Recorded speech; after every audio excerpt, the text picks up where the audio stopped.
amefungua. Kigo kirauga mlango uria Ngai ahingurite. Na unaweza kusaidia jirani kwa sababu hakusikia vizuri. Teithia ucio ũngĩ tondũ ndanaigua wega. Mwambie kuna mlango Mungu amefungua. Kwĩna mũrango Ngai ahingurite. Maandiko yasema hivi katika Revelation chapter 3 verse 8. Yasema jambo Revelation 3 verse 8. Tatu mstari wake wa 8. I know your works. Najua matendo yako.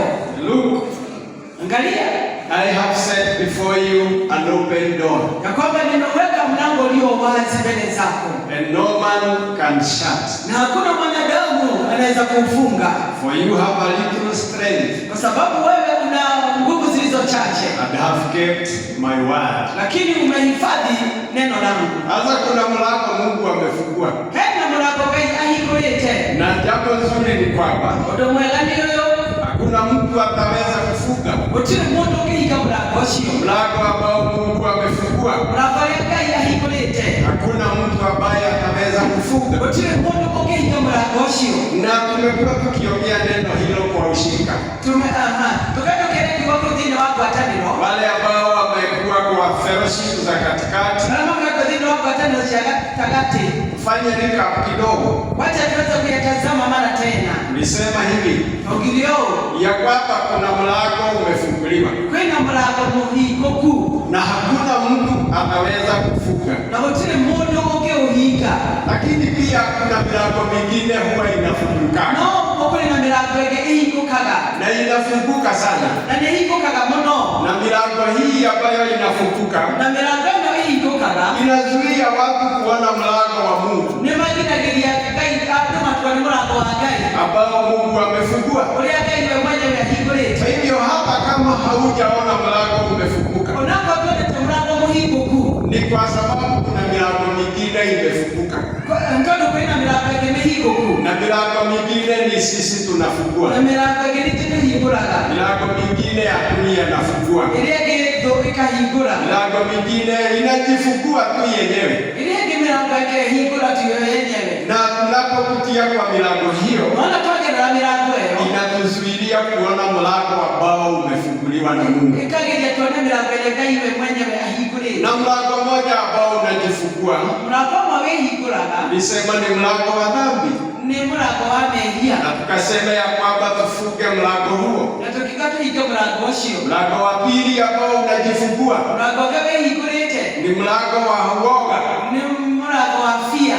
Na tukasema ya kwamba mlango huo ufungwe. Na tukikata mlango usio hipo. Kasema mlango wa tatu. Mlango wa tatu ni mlango ambao ni mlango wa shaka. Ni mlango ya kutoamini. Yes. Na kukosa imani. Na kwa gawe tikio. Nasema ya kwamba mlango huo pia ufungwe. Kwa mlango usio na hipo. Na mlango wa nne ambao unajifunguaga. Mlango wake na wewe hikuraga. Is a door of unhealthy habits. Ni mlango ambao una tabia ambazo hazifai. Tabia nyingi ambazo haziambatani na neno la Mungu. Na tukasema ya kwamba mlango huo pia ufungwe. Na mlango wa tano tukasema a door of negativity. Ni mlango wa kuwa na mambo ya kinyume. Mlango ambao tulisema ni mlango wa mawazo mabaya. Ni mlango wa ameshikia moru. We have to be positive always. Lazima tuwe na mawazo yaliyo mema kila wakati. And we always avoid negative habits. Na tuwaze kuacha tabia ambazo ni mbaya. Alafu mlango wa mwisho tukasema it's a door of distraction. Ya kwamba ni mlango wa vizuizi. Na tulisema distractions will always come. Ya kwamba vizuizi lazima vitakuja. Lakini kama tunahitaji kuona mlango ambao Mungu amefungua. Hapo tunakwenda kwa mlango yake yeye mwenyewe ahingurete. Lazima pia tutapambana na distractions. No kinatoa ile maudu kuzuia. Sasa wale walikuwa kwa fellowship tulisema hivyo. Alatoa dini wa fellowship tulikotoa ugine. Siku hii ya leo nyawamode nataka kuangalia mlango ambao Mungu amefungua. Tuone mlango yake yeye mwenyewe ahingurete. Kwa sababu yeye Mungu ni Mungu wa kweli. Usio kai ne kai wama. Na ni Mungu wa baraka. Na ni kai wa ila. Na kila wakati yeye anabariki watu wake. Na kuna watu wanakosa kuona baraka za Mungu kwa sababu ya milango hiyo ambayo tumefunga. Lakini kuna mlango ambao umefunguliwa. Katika John 10 verse 9. Katika mlango wa Yohana 10 mstari wa 9. Yohana 10 mstari wa 9. John 10 verses 9. Inasema ya mlango. Mimi ndiye mlango. If anyone enters through me, yeyote atakayeingilia mlango huu, he will be saved. Yeye atakuwa sawa. And go in and out and find pasture. Yeye ataondoka nje na ingie ndani na apate malisho.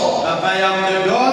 Kama mimi ni mlango. And if anyone, ikiwa kuna mtu will enter through me, ataingia kupitia kwangu mimi, ya kwamba ataokolewa. Wenye kuonokio. Tunauita mlango wa wokovu. Tuitaka mlango wa wokonokio. Mlango wa wokovu umefunguliwa. Mlango wa wokonokio ni muhimu na umewekwa wazi. Na ndio ikiletwa we open. Na kwa kila mtu.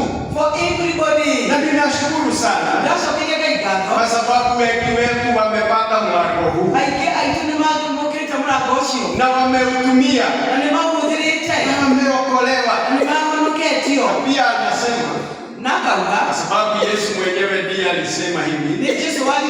Asema ya kwamba yeyote ambaye atapitia mlango huu ataokolewa. Na jambo la pili ambalo atapata. Atapata chakula. Meaning atapata msaada. Kwa hivyo mlango huu ambao umefunguliwa, si watu wote wanaupata. In Genesis chapter 6, katika Mwanzo mlango wa 6 verse 18, mstari wa 18, inakumbusha wakati Nuhu aliambiwa na Mungu ajenge ile safina. Wakati Mungu alimwambia Nuhu aweze kujenga safina, na akaambiwa ya kwamba ajenge na influence watu wasaidiane. Na kero ake na aita watu na watakuteindania. Akaita watu. Akaitado. Lakini hawakukubali. No majeteketi. Sababu mlango ulikuwa umewekwa wazi. Mlango ni wahi kukete. Mlango ambao unaitwa mlango wa wokovu. Mlango wa wokonokio. Sasa wakaambiwa John tujenge tujiokoe. Ukaitwa kengeza tumonokio. Safina ilikuwa mlango. Safina wale mlango. Lakini Nuhu akajenga. No Nuhu ageka. Na watu wengine wote wakakataa. Na tuagioze makireka. Wakati alikamilisha kujenga, aliambiwa na Mungu, ingia pamoja na mke wako na wavulana wako na wake wao kwa jumla. Sasa badala ya kuingia watu mamilioni ya watu, naona ya kwamba wale ambao waliona mlango huo walikuwa watu 8. Watu 8 peke yao ndio waliokolewa. Hao wengine wote hawakuona mlango. Waliambiwa umefunguka. Wakaambiwa waingie. Hawakupata kuingia. Hivyo wote wakaangamia. Unaona ya kwamba wote waliangamizwa kwa maji. Kwa hivyo uliza aliye karibu na wewe, je, umeona mlango huu? Kwa sababu mlango uko wazi. Na yeyote ambaye angependa kuingia ataingia. Mlango wa pili ambao tunaona ya kwamba Mungu alifungua. Ukipata nafasi yako, some 1 Samuel wa kwanza chapter 17 mlango wa 17 verse 45 mstari wa 45 mpaka 50. Ni sehemu kubwa. Ni hatu wanene. Sasa unaitwa the door of victory.